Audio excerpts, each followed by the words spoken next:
Good morning, everybody. It's Tuesday. Wow, that was a little intense. I'm late. I couldn't get my thing to start. I don't know what's going on with my phone, but every time I turn on my camera lately, it goes to like a black screen, and I can be a little bit late to work, so we're going to do about probably 10 minutes just to kind of get it out there. Who here watched the episode last night, America's Most Wanted, Missing People, brand new series? Give me a 1 if you watched the episode, or at least the 11 minutes in the beginning that was Sebastian Rogers, because, man, I don't know what to think. I don't know what to think. It's like, oh, look, you guys saw it? All right. I feel like we did a full circle and went back to square one where we were, like, I feel as great as one of the investigators. Do you know what I mean? We saw that light video that Nick Barris leaked out that I don't think he was supposed to leak out, because I believe that it's like the key piece of evidence they have in the case. And I believe that is the only piece of evidence they have.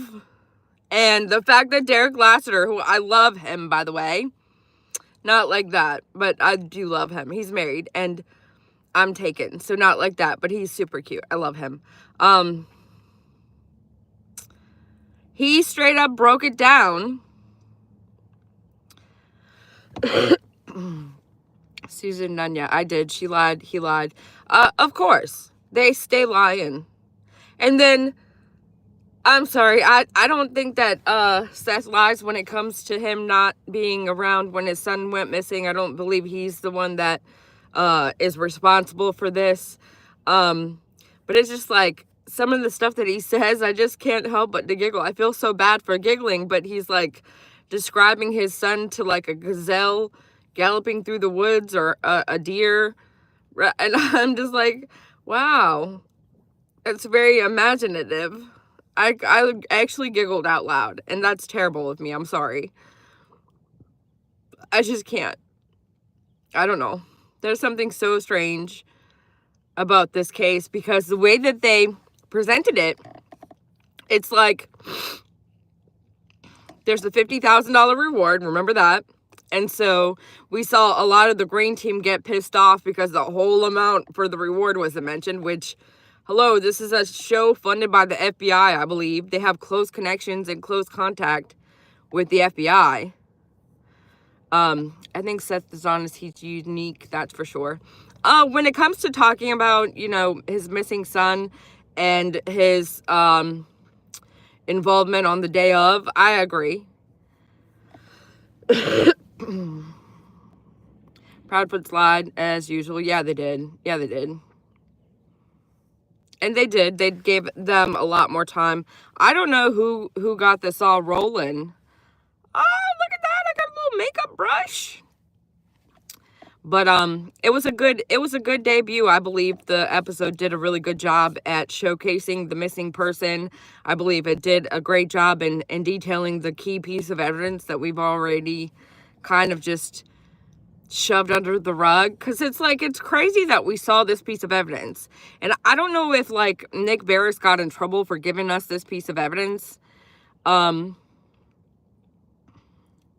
but clearly that's the piece of evidence they have. And let's say this boy was taken, there's still an explanation just right there within that home. He could have been taken by either or one of the parents. And the fact that they have the nerve to go on TV like this is a little bit ballsy, because they can't seem to just grasp that what they're saying out of their mouth doesn't jive well. Like, do you see what I mean? I do think that Seth knows what happened. For the most part, I think he has an idea of what happened. Oh, and the part of the evidence that I'm talking about is the flashlight video. Nick Barris gave us the flashlight video in the very beginning, and then we were told to disregard it, that it was nothing. But then when he talked to Sheriff Craddock, Sheriff Craddock didn't ever say that it was nothing. His response, and this is where people have stopped actually listening to words. And I get really frustrated because it's like, listen to what he said. Sheriff Craddock responds and says, well, currently it's nothing, but we may use it in the future, or we may see. And I hate when I have to retell the story, because I always kind of like, it's not that I change what the words are, but it's like, I don't retell it like it exactly was said. I get what you're saying. Thank you. It's like they're trying to get in front of being guilty. Yes, that's what, oh my God. And that's why I always compare CP to Don Wells, because that, in my opinion, is what I believe is happening whenever these characters come onto the internet. The guilty ones, is they believe they're puppet masters. These people that are like this, they believe that they are smarter than the rest of us. So they believe that in their mind, they can orchestrate things and they can gather all of us together on one platform, which YouTube is huge for that, right? YouTube is the biggest place you go where you gather the whole bunch of people and you can have them all at your fingertips, and you just, hey guys, I'm going to tell you, what I want you to know. And in this case, in order to prevent a group of people from knowing the secret, you come out and you tell them another secret, or you tell them a better secret, or you make sure that they're not getting close to your secret, so you paint the picture towards other things to direct them from discovering your secret. Makes sense, right? It's nothing at this time, but it could be in the future, is what thank you. Yep. And so that, to me, just literally, and the way that it was worded to me, I felt as if Craddock almost had like an annoyed, frustrated, pissed off type of demeanor. So to me, I felt as if, and this is just my intuition only, no facts, no scientific evidence, no basis on what I'm saying, but to me, it felt as if Craddock was annoyed at the fact that Nick Bears had leaked this footage. Because if in fact it is their one and only piece of key evidence, where they have, two flashlights in the middle of the night transferring something per se, and if we do possibly now know that that has occurred, then they're people that are the culprits, or the suspects, or the people that did it, now know that the whole world knows, and therefore they're going to be a lot more standoffish, a lot more closed. They're not going to freely go around talking about certain things. Thank you, Helena. Thank you so much. I love the little, oh my God, it's like super cute. Exactly, PJ. Exactly. So, I'm certain, hey Jetlag, good to see you. I'm certain that when this episode aired, I believe that they ran things through with actual legal forces. So I don't believe they shared anything or they blasted anything on the television that we weren't allowed to see. And so the fact they brought it back around and brought this flashlight video back up to us is of key importance. And we knew from the very start, the video that Nick Bear showed of the flashlights was important. I know that I did on Dolly Vision's show. Me and him discussed it several times. Thank you so much, Lady for Justice. It was cut off, and I couldn't tell what your whole name was, but I assumed it was Justice, and so I was frantically searching the chat to make sure that was your actual name. I'm sorry. And so it's like common sense has left the building for a lot of people lately. They just get in this whole, my team is my team, and these are the people that are working on my team, and I love them no matter what, period. And I think that's weird. I've had to separate myself kind of. I still listen to different shows just to kind of keep busy during work or with whatever I'm doing. But for the most part, I don't really participate much lately because, one, I've been busy in my real life. And then two, it's just hard to participate. Thank you, Lady for Justice. That's so sweet. Thank you so much. In my opinion, it is important. That is evidence. Yep, I agree. And so from the very beginning, we saw that was evidence. And we went so far to the left or to the right. Actually, I believe we went in both directions, that the whole piece was right there in front of us this entire time. So it's like we literally did full circle with both directions, both sets of people, just full circle, completed a full circle, just to get back to the one final piece of evidence we had all along. We had the evidence. We had the culprits, in my opinion. But I don't know. How often do you see a case like this where there's a missing person, a missing child, and the family members are on full display? The last people in the home with the child are on full display on a national television show like America's Most Wanted. I mean, that takes balls. And I do believe Chris thinks that he's got balls. I don't think that he's as slick, as sly, and whatnot as he portrays or thinks or believes himself to be. In my opinion, I can read right through him. He's very slithery, slimy. He goes around and tries to portray himself as a good guy. And I mean, I can see right through it. But, you know, clearly when there's no evidence in cases like this, which we do have the evidence we just discussed, the one piece of evidence, the small little video in the middle of the night, but otherwise there's no evidence whatsoever.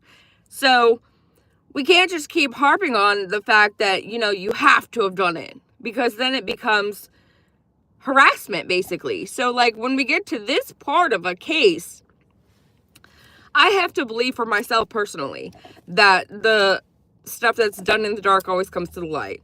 And when we have a person like this, in my opinion, I feel as though they eventually out themselves. Like, look at Karen Reed right now. And another reason I was late, I was listening to the Karen Reed review of Karen Reed on the behavioral panel. And for those of you guys that know, I really, really find human behavior fascinating. I love to try and break down and analyze certain things or get a concept of how somebody is or what they are. And I'm not an expert, so I know I'm not right all the time. But I was listening to them analyze Karen Reed in her last interview, and it's like, I don't know that they're right, but when Deception Detective did it, he did it a lot better. And I'm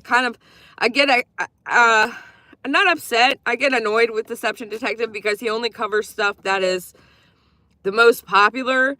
When he did Karen Reed, he didn't get a popular response because he was flat out right off the bat, she's guilty, man. And so he got a bad response from the positive Karen people. And so, you know, it didn't do as great as it would have done if he would have said she was absolutely just the perfect person and not guilty of anything.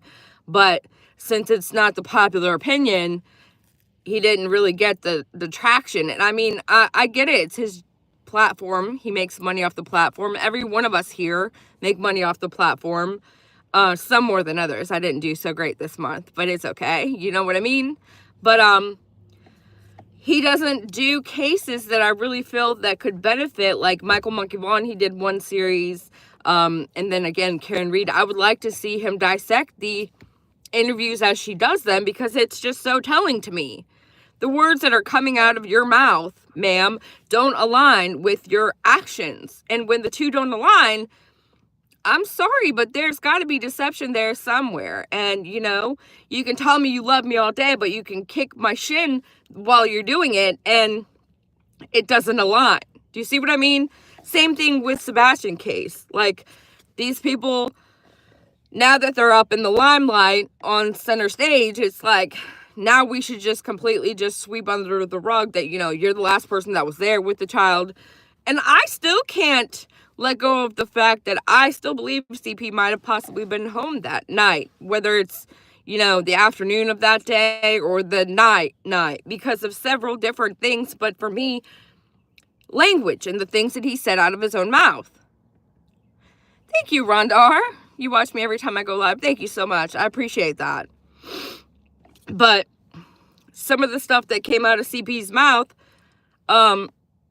someone asked, you know, hey, if Sebastian jumped out the window, what if Sebastian jumped out the window? And he instantly chimes in, we would have heard him. Okay, who was we? And then the part about the puppies that they get put away whenever he's home, because he's clearly not a fun parent. Thank you so much, Helena. Thank you. Oh, that's gonna help a little bit this month. Thank you so much. But it's not even just body language, it's words. Your own words. And so it's basically, I don't believe any of them are guilty. Yeah, I disagree. But that's okay. And so the dogs get put away when Chris is home. And when KP is on the interview with Nancy Grace, she tells him that she went to go put the dogs away. And it's like, wait, you said that the only time that you put dogs away is when CP is home. So, okay. And then there's another thing that he said. There was 3 or 4 things that he said out of his own mouth that made me believe he possibly was there that night, whether it was early morning hours. And then also the way that CP controlled the conversation when that phone call came into play. They were on Duchess. And Duchess is some type of family member, which when you do interviews like this, it's really important to be very forthcoming, if that makes sense. So to me, it's kind of off-putting when you find out 6 months later that, hey, the first interview that they did was a distant relative of Katie's. And it's just kind of like, okay, were you guys in cahoots before this? Like, did you plan this? Or not a big deal. But for me personally, I would have liked to have had that. It wouldn't have made any difference, really. I just would have liked to have known that, because it would have been like, oh, okay, I happen to have a relative that covers missing people on her channel, and she's got a YouTube channel, and so, that was said by Yada. Yada said it when she did that big expose on God, I get these 3 channels, Granny's, J for Justice, and Clue. It's like they kind of combined into one for me in my brain, because it's like, I think she was on Clues this time, but she might have been on the other girls, this panel also. But she said flat out her mouth that that was like a relative of somebody's. Exactly, Cricket Day. I can't pin things when I'm live like this, but I really wanted to just pin that just now. The narrative pushers are becoming more obvious. Why? If not involved and don't know what happened, you shouldn't be so insistent. And that's another reason why CP really seriously, but he talks more than Katie does. Like, Dolly thinks that KP is the most guilty one. She did it. She knows what happened. I agree she knows what happened. I agree. I believe CP knows what happened. I actually believe Seth also may know what happened. And that's why, for me, in my opinion only, don't sue me or don't freaking hang me out in the gallows. The reason I believe that Seth is able to come out here and get away with saying every bad thing that he's ever said about CP and KP is because I believe he knows deep down, and they know that he knows. And so they can't retaliate against him because they are, in fact, the ones that are guilty. And if they retaliate, he will go deeper and harder and more into what he possibly may know against them. Does that make sense? Am I crazy for thinking or feeling that way? Because as we watch these people, not only does CP come out and act like he's holier than thou, he literally comes out and he's like, oh, forgive Seth, for he knows not what he does. I know that he said all this bad things about me, but me and Katie we choose to just co-parent with him. And, so that threw this huge red flag to me. Like, the way he reacts when certain YouTubers are just harassing their family, which I agree, they were harassing, but the way that he reacts and the way he literally tried to gather every single YouTuber that would piss this person off. And, oh, that car's wrecked. He gathered every single YouTuber that he thought, if they were in the courtroom with her when all this occurred, that it would piss her off. And that's his extent of how he gathers revenge. So he literally goes out of his way to go call up YouTubers he claims he's hated up until this point, so that he could get them to come to the court case of this person that he's in retaliation over. So you see how he operates right there. So you would think he's got this parent that he's co-parenting with, technically, that he deep down doesn't really love. He doesn't have any, Seth and Chris, they're rivals.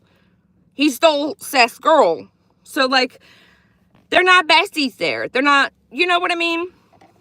And it's just, I don't know what I'm trying to say. Hopefully it comes across and some of you guys get it, but I gotta go. I waited long enough. Now I'm actually late, but it's all right. We don't open until 8. So, Helena, thank you so much. High five. Really enjoying her channel. Thank you. Thank you so much. You guys, make sure you come on to Dolly Vision. I know that Karen Reed is really boring for some of you guys, but we really want to support justice for John O'Keefe, his family, just everybody that's involved in that case. It's horrible. And that's another person. Karen Reed is just, I hate it. I hate that case. I can't wait till it's over. But thank you so much, Alabama. Girl, that was cute. Make sure you guys come check out Dolly Vision. I believe court starts again today at 9. Yesterday we had some really snarky back and forth between Hank the Tank and one of the ARCA, Dr. Wolf, who literally looks like Swiper Stop Swiping, the Dora Explorer character. Like if he was a real life person, that's what he looked like to me. I don't know what it is, and I don't know why I feel the way that I do. Like I could be wrong, but I'm like so set on it that I'm just like, this person clears that. I love that poop emoji. I can't keep a straight face. Casual art. Dolly cracks my ass up. Yeah. He's funny looking too in real life. Anyways, I gotta run, you guys. Catch you on the flip side. Thanks so much for being here again. Bicycle.